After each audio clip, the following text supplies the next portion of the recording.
What's going on, beautiful people? Jacob here, Miami Dolphins Syndicate. I hope you guys enjoyed the draft. I know I certainly did. Was very exciting in the beginning with that trade with the Browns and the Jaguars. Kind of mellowed out in the middle, and then at the end got exciting again, which we will talk about a little bit draft analysis as a whole when we come to the end of this video. However, we are here to talk about the first round pick for the Miami Dolphins, defensive tackle out of Michigan, Kenneth Grant. Before I get into Grant himself, overall, I am pretty satisfied with the pick. I was talking before the draft a few hours ago with Donovan as to, we were talking amongst ourselves as to where we thought the Miami Dolphins would elect to go.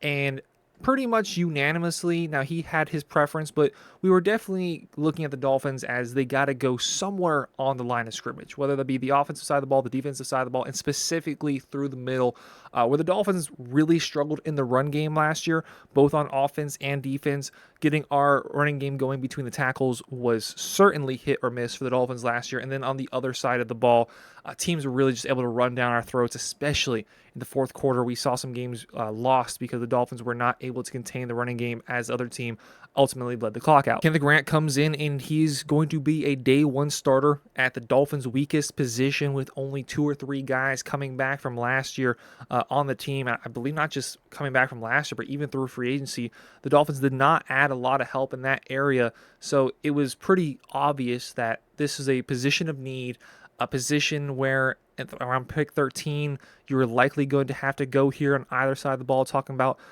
in between the trenches, down the middle, on both sides of the ball. It would have been a very interesting conversation in the Miami Dolphins draft room had the pick before the Dolphins to the Cowboys, Tyler Booker, fallen one spot more to the Dolphins, as then you're looking at 2 highly touted interior linemen on both sides of the ball.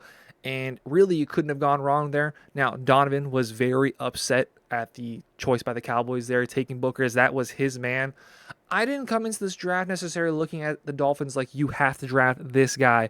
I thought you could have made an argument for 2 or 3, 4, 5 guys maybe maybe there, and Kenneth Grant as well as Tyler Booker before them were certainly 2 of those bigger men at this position that easily could have seen the Dolphins go with. I'm very satisfied with this. This was a position of need. This is a player that does so many things well at his position and is probably further developed along than a lot of prospects are at the defensive tackle position. The opposite of what the Dolphins went with last year, where you're looking at your early round picks with Chop Robinson, with Patrick Paul, having the labels more as projects rather than prospects, some guys that you're going to have to develop and require more coaching than a guy like here with Kenneth Grant that I think you can plug in. And this fixes a lot of the issues with our defense. There is no longer a weak point, no longer a soft point in the middle. Assuming your edge rushers next year are going to be healthy with Chubb, with Phillips, with Chop Robinson. Now you have Zach Sealer accompanying Kenneth Grant alongside of him. That is a very formidable front line the Dolphins can deploy out there, both in the rushing game, which the Dolphins obviously needed a lot of help with, in which Grant can really see the holes open up and hit them. On top of that, he is good in disrupting the passing game. 12 deflected passes in the last 2 years of play, a skill set that even top-end defensive tackles in the league typically takes a few years to be able to hone down and really add to their craft, something that at a college level was expected out of him, and his very strong defense that Michigan had the last 2 seasons, really be able to not just be big, be an impact in the middle of the opposing team's offensive line, you also have the ability with his long arms and his vision to disrupt the rhythm and the momentum of the opposing team's quarterbacks. He's large, he's smart, he has long hands, he is athletic. There's just so much to like from what I've seen with Kenneth Grant that you can't really be disappointed. Now, there are going to be a lot of fans saying, well, we keep talking about how bad the offensive line is. And then yet another year goes by that the Dolphins fail to use a first-round pick on the offensive line. And that is certainly something that is disappointing. It's hard to look at this current construction of the Miami Dolphins offensive line and go into next season with a whole lot of confidence that it's going to be any better really at all. You make the one key addition, and do you really expect that to be that big of a turnaround, losing Torrin Armstead at the outside? Can Patrick Paul step in and develop better than he did last year? Because in his limited snaps last year, he didn't look great. Quite a few Dolphins fans, I'm sure the more casual fan, kind of forget he exists because of how little he did play last year. You accompany that with a weak interior line, which Unfortunately, we might have to see Liam Eichenberg start again this year, depending on what happens here in the second, the third, the fourth rounds, the valuable picks the Dolphins have left. You certainly could address the interior of the offensive line, but there's no guarantee that you're going to upgrade what the Dolphins currently have. A message I've been pretty consistent about with how GM Chris Greer has handled things this offseason. He hasn't forced the issue. He hasn't reached. He hasn't gone out and made unwise decisions just to save his job. He's making the right picks. He saw an offensive guard go the pick before. Obviously, that was a position of need and probably was hopeful somebody who's on the board for the Dolphins come that time. However, he looks at the board, he looks at who he evaluates the best, what player that he sees is the best fit for this Dolphins team, and instead of forcing the issue by going out and taking an offensive lineman, which the next pick was five picks later with the Seahawks taking Gray Zabel out of North Dakota State, instead of reaching on a player that maybe would have certainly made the offensive line better, he just takes the better player at a position of need instead of forcing the issue. Something he did in free agency, instead of making the big splashy signing to appease the fan base and maybe just go for the star power, he makes the smaller signings, fills out the depth, the rest of the roster aside from the stars. I have to say he did solid in that nature so far, just on paper. And again, here with this pick, I like going out, getting a big man in the middle. You lost Christian Wilkins. You didn't replace him.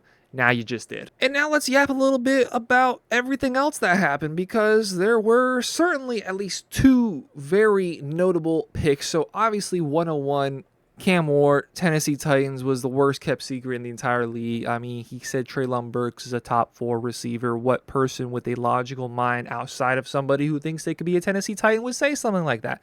Absolutely nobody. So we already knew Cam Ward, first pick, going to happen, right?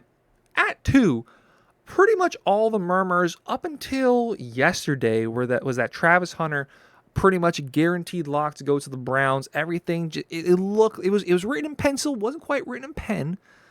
And then the murmurs pick up over the last 36 hours or so that the Browns are looking to move back, and it was one of those reports that's like, okay, it's a last-ditch effort.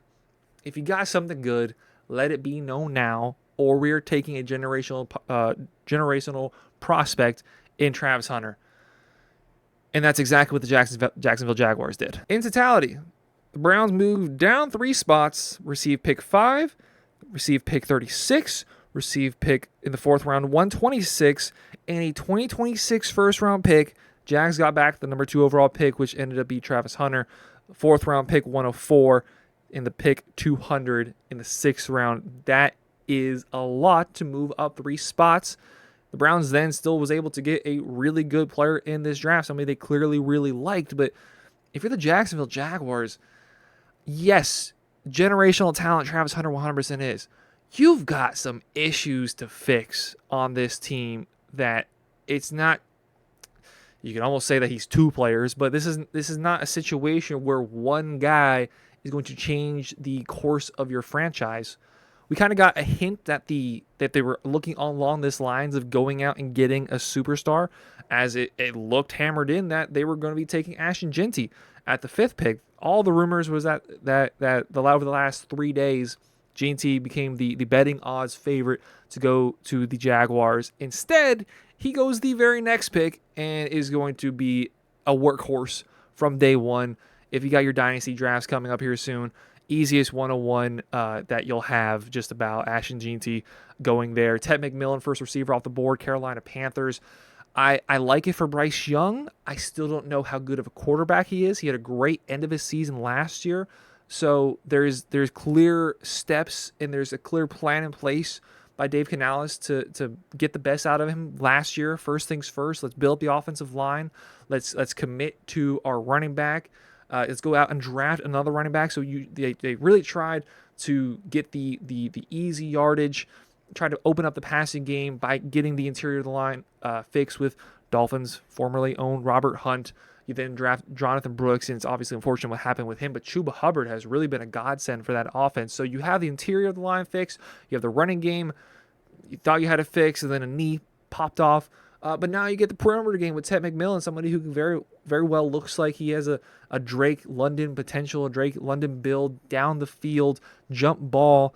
That's how he's going to win You pair him alongside with Jatavion Sanders and Jalen Coker, who they both popped off at times last year. The Carolina Panthers offense could be much improved. Emeka Egbuka was a very odd trade to see the Buccaneers, not trade, a very odd pick, as now you're looking at Mike Evans, Jalen McMillan, Chris Godwin when he comes back, Emeka Egbuka, tight end Cade Otton. I mean, that's some serious talent. And then Bucky Irving, they are fully committing to this offense to be one of the best offenses in the league after they just lost their offensive coordinator to the Jacksonville Jaguars, who just made that ultra-aggressive move to go up and get Travis Hunter. You see the way the league is going. These teams are taking chances on offenses and bringing in these high-talented guys. And that then leads you to, in my opinion, the biggest question mark of the night, and the pick that is ultimately going to decide the fate of two men more than any other pick that happened tonight.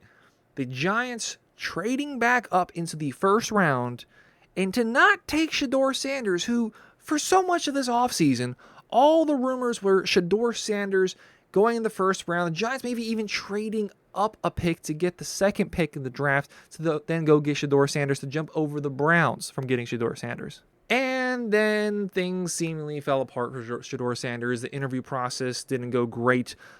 All these anonymous scouts talking about how the arm strength isn't there, holding on the ball too long, which are genuine criticisms, and there are holes to pick in his game without a lot of flash, without a lot of upside.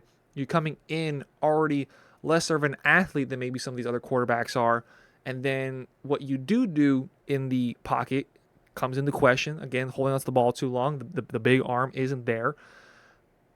I still don't like the pick. I still don't like, despite all those question marks, I think Jackson Dart has way bigger red flags. He has higher potential.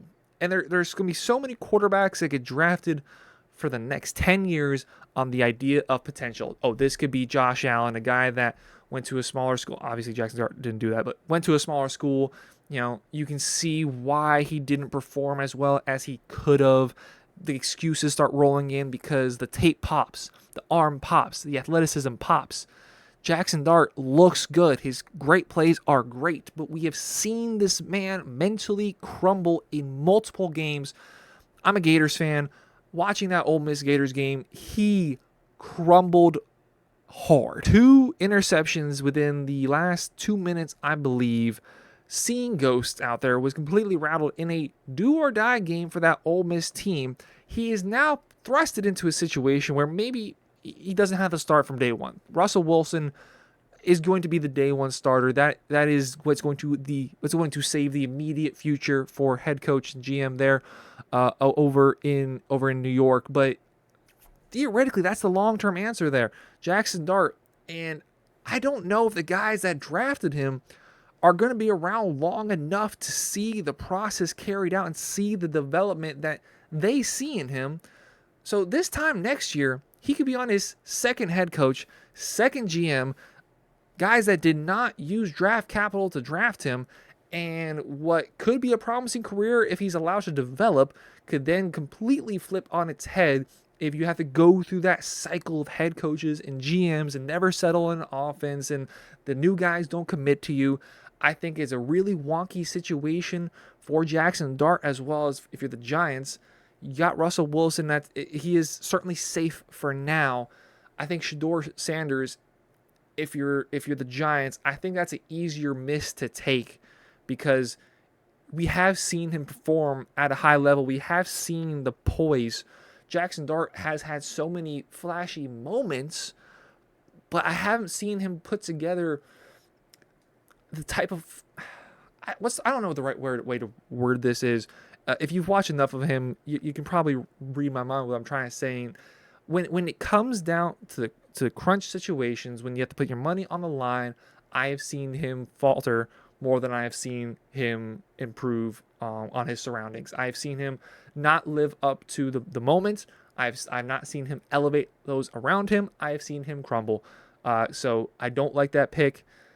Seeing Shedeur stay in the green room or not the green room, actually he was watching with his family at an off location. Seeing him in there, just consistently looking at the screen was weird. There was a weird energy. You could just see the look on Dion's face, look on Shador's face. That it was definitely a feeling of unease throughout this whole process. The agents are constantly talking to him. You're waiting on that phone call, and it just looked like they kept receiving bad news after bad news. The first pick in the second round is the Cleveland Browns. So tomorrow, there's a very strong possibility that Shador will not have to wait that long, and I can't imagine he gets past pick, let's call it 42, without being selected. Somebody's going to have to take him eventually. Eventually, he is worth it to whether it be Cleveland or the Saints or the Steelers. It's going to be worth it to one of those franchises that could take a shot on him, even if they didn't want to do it with first-round draft capital. Someone's going to take him, and we're going to see what happens. Those two are going to be forever compared. Cam Ward should work. Offensive system there. Great wide receivers. Tyler Lockett is just the next old guy they brought in. But I think that offense is going to look a lot better. They need to shore up the offensive line, certainly. The running game is good. But Cam Ward is going to work. Jackson Dart, I don't have a lot of confidence. Shador Sanders. We'll see. We'll see where he ends up going. Let me know your thoughts on the draft. A little bit of a more long-winded video. Just got done watching the draft, watching the Panthers game, watching the basketball games on right now. Last I checked, OKC was making a slight comeback, so I'm going to go check that as soon as I'm done with it. Let me know your thoughts on the draft. What did you do? Who'd you watch it with? My boys also just left, so that's why it took a little bit longer for me to get this video up. So let me know your thoughts all down below. We'll catch y'all next time. We'll see you next round. I might be busy tomorrow, so I'm not sure how much I'm going to be able to get a video up, but we'll see. See y'all next time. Go Dolphins.